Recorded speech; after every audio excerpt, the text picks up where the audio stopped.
में one nation one election committee की आज पहली और अहम बैठक हुई है, जिसमें पूर्व राष्ट्रपति रामनाथ कोविंद और one nation one election committee के चेयरमैन की अध्यक्षता में 1 घंटे तक बैठक चली। इस बैठक में गृह मंत्री अमित शाह भी मौजूद रहे। विस्तार से चर्चा की गई। रामनाथ कोविंद की अध्यक्षता में यह बैठक हुई है। गृह मंत्री अमित शाह भी इस बैठक में शामिल हुए। पूर्व राष्ट्रपति इस बैठक में शिरकत करने के लिए पहुंचे। साथ ही साथ देश के गृह मंत्री ने भी इस बैठक में शिरकत की। एक देश एक चुनाव, वन नेशन वन इलेक्शन, और इसे लेकर के लगातार कवायद जारी हैं। 1 घंटे तक करीब बैठक चली है, जिसमें विस्तार से मंथन हुआ है।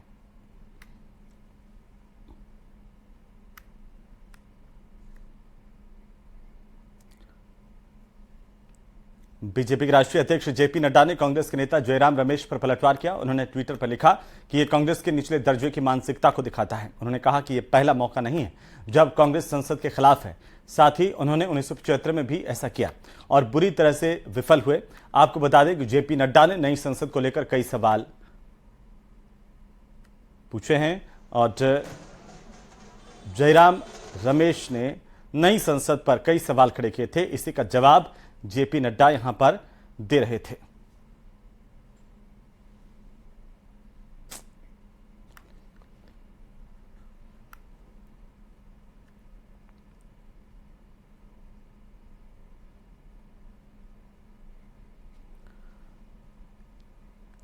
तो कालंद्री के हालीवाड़ा गांव में साध्वी पर हुए आत्मघाती हमले को लेकर के पुलिस कोई साक्ष्य नहीं जुटा पाई है। साध्वी की तरफ से पथमेड़वा के महंत दत्त शरणानंद पर हमले के आरोप लगाए गए थे। पीड़ित साध्वी के आरोपों के बाद कालंद्री पुलिस 1 महीने के बाद भी पथमेड़ा के महंत दत्त शरणानंद से पुलिस पूछताछ तक नहीं कर पाई है। पुलिस सूत्रों के मुताबिक पुलिस ने अभी तक 600 से ज्यादा संदिग्धों को चिन्हित किया था, लेकिन 1.5 महीने के बाद भी किसी प्रकार की पूछताछ नहीं हो पाई।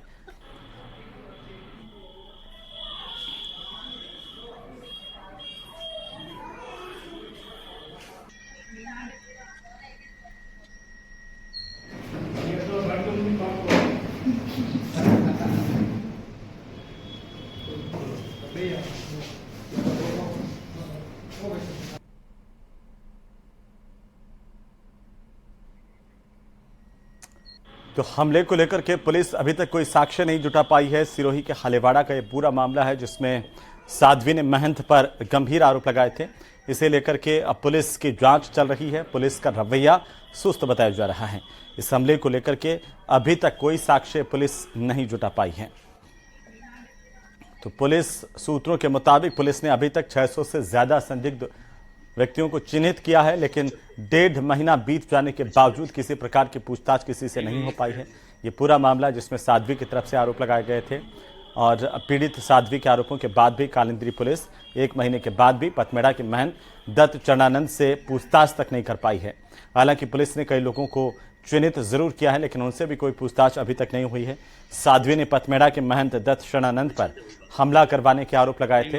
इसे लेकर के एफआईआर दर्ज करवाई गई थी, लेकिन इसके 1 महीने के बाद भी पुलिस कोई अभी तक कार्रवाई नहीं कर पाई है।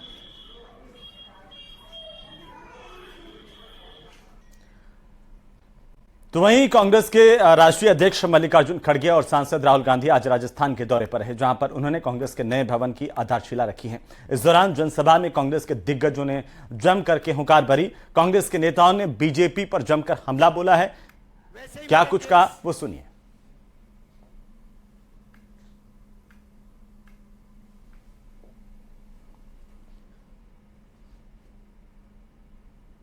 हमारे पास अगर कांग्रेस का एक कैंडिडेट है, बीजेपी का एक कैंडिडेट हो, लेकिन यहां पर ऐसा नहीं है।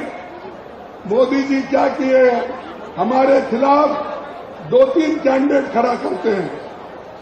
एक तो बीजेपी का कैंडिडेट, दूसरा ईडी का कैंडिडेट, तीसरा सीबीआई का कैंडिडेट, चौथा इनकम टैक्स का कैंडिडेट। इतने कैंडिडेट हमारे खिलाफ खड़े करते हैं। इन सबको मात करके हमको जीतना है। यहां पे पहली बार मैंने देखा है कि हजारों बब्बर शेर एक साथ बैठे हुए हैं। नफरत की बाजार नहीं है, मोहब्बत की दुकान है।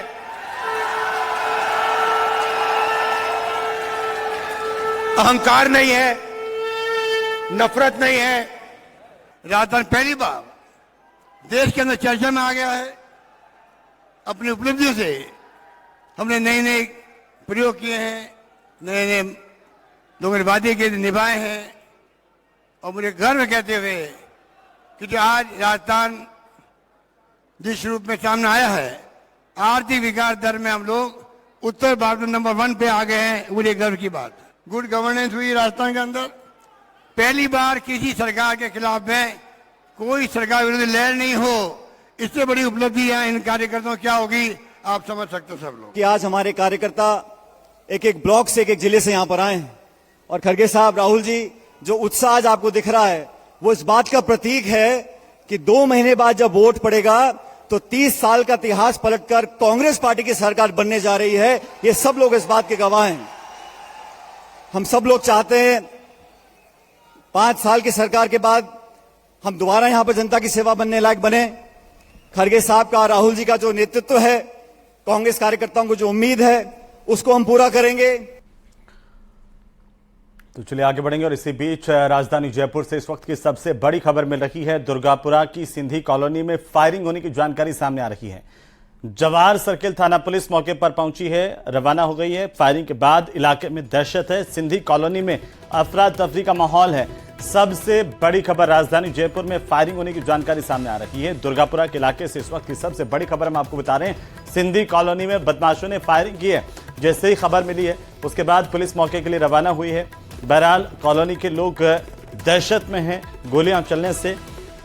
बड़ा सवाल यह है कि आखिरकार राजधानी में बदमाशों के हौसले किस कदर बुलंद हैं। ज्यादा जानकारी के साथ सहयोगी लवली बदवा फोनलाइन पर आ गए हैं। लवली, क्या जानकारी है? फायरिंग की घटना हुई है? देखिए, बिल्कुल दुर्गापुरा एलिवेटेड के ठीक नीचे जो दुर्गापुरा इलाका है वहां की सिंधी कॉलोनी में इस वक्त की फायरिंग की सूचना जो है वो पुलिस को मिली है। 4 से 5 राउंड फायर जो है वो कॉलोनी के अंदर इस वक्त हुए हैं और फायरिंग की सूचना के बाद में जो पुलिस है वो मौके के लिए रवाना हो चुकी। लगता है लवली का संपर्क टूट गया, फिर से जुड़ने की कोशिश करेंगे। लेकिन आपको बता दें कि सिंधी कॉलोनी के इलाके में ये फायरिंग होने की बड़ी जानकारी इस वक्त सामने आ रही है। बड़ी खबर है इस वक्त की, दुर्गापुरा की सिंधी कॉलोनी में फायरिंग हुई है। दिन दहाड़े फायरिंग से पूरी कॉलोनी के लोग दहशत में आ गए हैं। हालांकि पुलिस मौके के लिए रवाना हुई है। दुर्गापुरा से इस वक्त की बड़ी खबर। लेकिन सवाल यह कि राजधानी में भी बदमाशों के हौसले इस कदर बुलंद है कि कहीं भी गोली चलाने से नहीं चूक रहे हैं। और आज जब राहुल गांधी गुलाबी नगरी जयपुर पहुंचे तो राहुल गांधी का अलग अंदाज देखने को मिला। जयपुर की सड़कों पर राहुल स्कूटी की सवारी करते हुए आज दिखाई दिए। दरअसल राहुल गांधी जयपुर के महारानी कॉलेज में स्कूटी वितरण कार्यक्रम में शरीक हुए थे। यहां से राहुल गांधी स्कूटी की सवारी करके अपने सभा स्थल तक पहुंचे। राहुल गांधी का वीडियो सोशल मीडिया पर तेजी से वायरल हो रहा है। तो लगातार राहुल अपने अलग अंदाज में देखने को मिल रहे हैं। कभी वे ट्रक की सवारी करते हैं, कभी बाइक से लद्दाख के लिए रवाना होते हैं, कभी कुलियों के बीच में जाते हुए राहुल दिखाई देते हैं। और आज जब गुलाबी नगरी में राहुल पहुंचे तो अपने गुलाबी अंदाज में नजर आए। स्कूटी की सवारी करते हुए राहुल गांधी कैमरे में कैद हुए हैं और इसके बाद ये तस्वीरें सोशल मीडिया पर तेजी से वायरल हो रही हैं।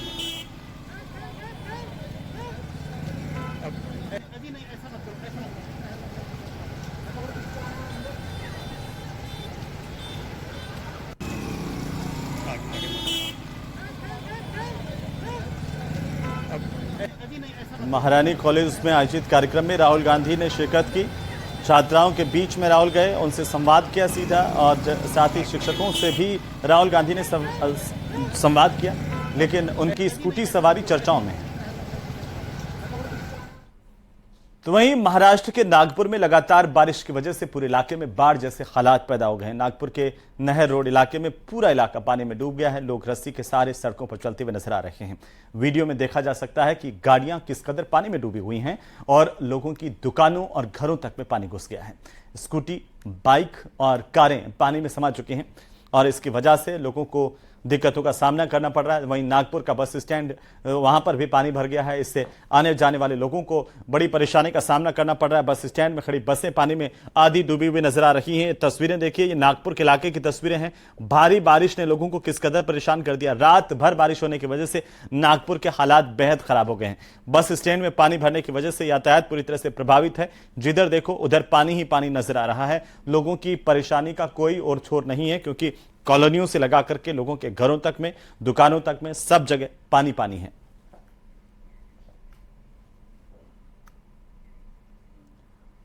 तो महाराष्ट्र में भारी बारिश की वजह से हालात बिगड़े हुए हैं। नागपुर में बीती रात हुई बारिश ने लोगों के लिए परेशानी खड़ी कर दी है। भारी बारिश की वजह से कई इलाकों में पानी भर गया और बस डिपो और कई घरों में लोगों के फंसे होने की अभी खबर मिल रही है। बचाव के लिए एनडीआरएफ और एसडीआरएफ की टीमें मौके पर पहुंच गई हैं और लगातार लोगों को रेस्क्यू किया जा रहा है।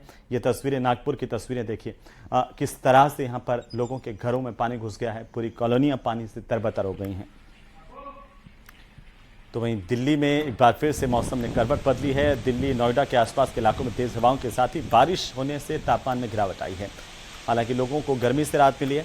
आसमान में बादलों ने इस कदर डेरा डाल दिया है कि चारों ओर अंधेरा पसर गया दिन में ही। और मौसम विभाग ने पहले से ही दिल्ली और एनसीआर के आसपास के इलाकों में आज बारिश होने का अनुमान जताया था और उसी तरह से आज कई इलाकों में बारिश देखने को मिली है। खासतौर पर नोएडा, ग्रेटर नोएडा के इलाके और एनसीआर के इलाकों में बारिश हुई है। सेक्टर 16, 18, 19 में तेज बारिश हुई है। तो दिल्ली के भी कई इलाके पूरी तरह से तरबतर नजर आए हैं।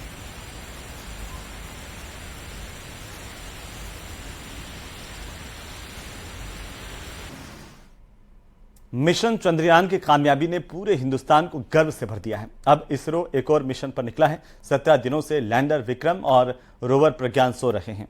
दोनों को जगाने की कोशिश की जा रही है, क्योंकि चांद पर अब सूरज की किरणें वापस से आ गई हैं। रिपोर्ट देखिए।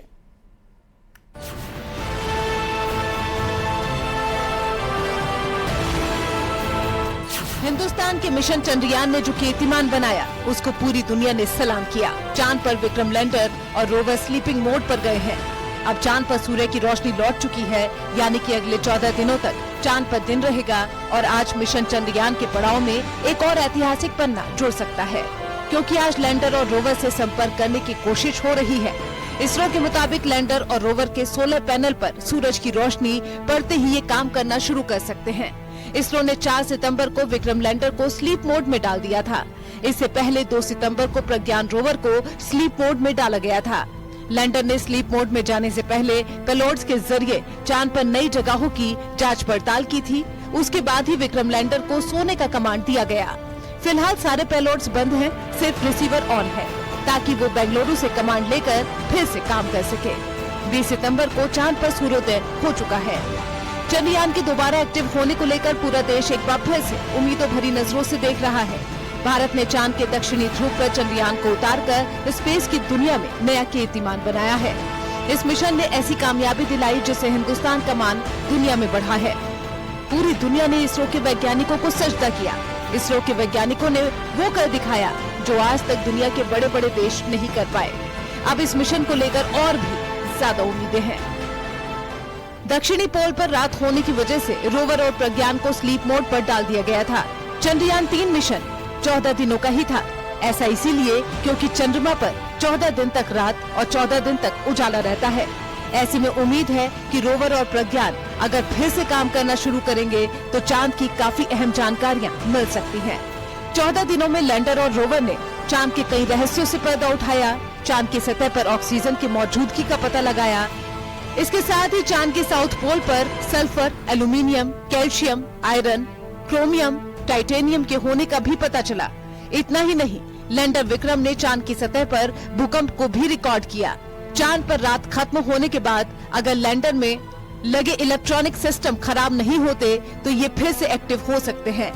इस बीच सबसे बड़ा सवाल ये है कि लैंडर रोवर से अगर संपर्क नहीं हो पाता तो क्या मिशन समाप्त हो जाएगा? क्या ये दोबारा मुमकिन हो पाएगा? आमतौर पर चांद के दक्षिणी ध्रुव पर तापमान सामान्य से कई गुना गिर जाता है। ऐसे में पारा काफी नीचे चला जाता है। -150 डिग्री सेल्सियस के तापमान में किसी भी मशीन का टिक पाना मुश्किल होता है।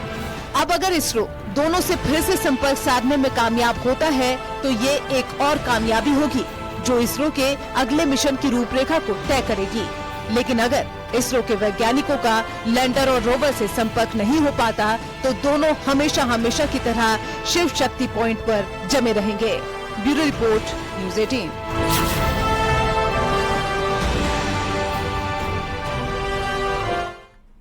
तो चलिए आगे बढ़ेंगे और इसी बीच भरतपुर से बड़ी खबर मिल रही है, जहां पर सड़क हादसे में 3 लोगों की मौत हुई है। भरतपुर में बोलेरो कार में आपस में भिड़ंत हुई है, 3 की मौत हो गई, 4 अन्य लोग गंभीर रूप से घायल हुए हैं। बोलेरो का टायर फटने से यह बड़ा हादसा